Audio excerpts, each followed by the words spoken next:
Canadian company নাইকোর সাথে অস্বচ্ছ চুক্তির মাধ্যমে অবৈধভাবে গ্যাস অনুসন্ধান ও উত্তোলনের সুবিধা পাইয়ে দেওয়ার অভিযোগে 2007 সালের 9 ডিসেম্বর খালেদা জিয়া সহ 5 জনকে আসামি করে মামলা করে দুদক।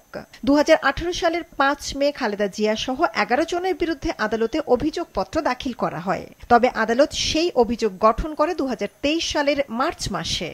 অভিযোগে বলা হয় 2001 থেকে 2006 সাল পর্যন্ত ক্ষমতায় থাকাকালে খালেদা জিয়া সহ বেশ কয়েকজন ব্যক্তি ক্ষমতার অপব্যবহার করে নাইকোকে অবৈধভাবে গ্যাস অনুসন্ধান ও উত্তোলনের সুবিধা পাইয়ে দেন।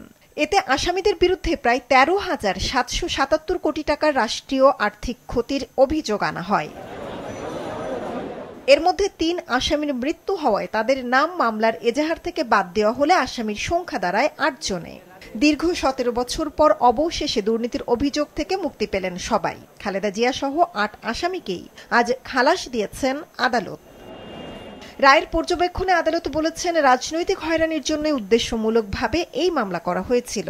আদালত রায়ের পর্যবেক্ষণে আরও বলেন, খালেদা জিয়া সহ অন্যরা কেউ দুর্নীতি করেননি। এই মামলার মধ্যে গত 16 বছর বেগম খালেদা জিয়াকে অপমান অপদস্থ করবার জন্য, শুধুমাত্র রাজনৈতিকভাবে তাকে মাইনাস করবার জন্য এই মিথ্যা মামলাটা দিয়েছিল। আজকে মাননীয় আদালত আজকে রায়ের মধ্য দিয়ে বেগম খালেদা জিয়াকে খালাস দিয়েছেন, পাশাপাশি অন্য সকল আসামিকেও খালাস দিয়েছেন। তার মধ্য দিয়ে আমরা এই মামলার মধ্যে দীর্ঘ আইনি সংগ্রামের পরে আমরা আইনগতভাবে আমরা সফল হয়েছি, আমরা ন্যায় বিচার পেয়েছি।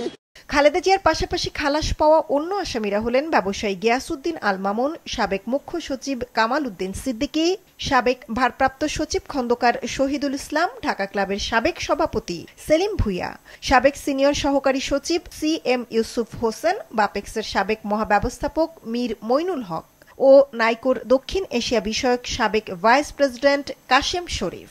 এই নাইকো মামলায় আওয়ামী লীগ সরকার চুক্তি করেছে, আওয়ামী লীগের গোপালগঞ্জের সভাপতিকে হাইকোর্টের জাজ বানিয়েছে, তার আদালতে আওয়ামী লীগের সভাপতি শেখ হাসিনার মামলা থেকে খালাস নিয়েছে। মামলাটার জন্মই হয়েছিল 11 সরকার যারা স্বৈরাচারের দোষর ছিল, তাদের উদ্দেশ্যই ছিল ম্যাডাম খালেদা জিয়াকে নিশ্চিহ্ন করে দেওয়া। মামলার 68 সাক্ষীর মধ্যে 39 জনের সাক্ষ্য নেওয়া হয়। খালেদা জিয়া বর্তমানে চিকিৎসার জন্য যুক্তরাজ্যে অবস্থান করছেন। মৌমিতা জান্নাত, মাছরাঙা সংবাদ, ঢাকা।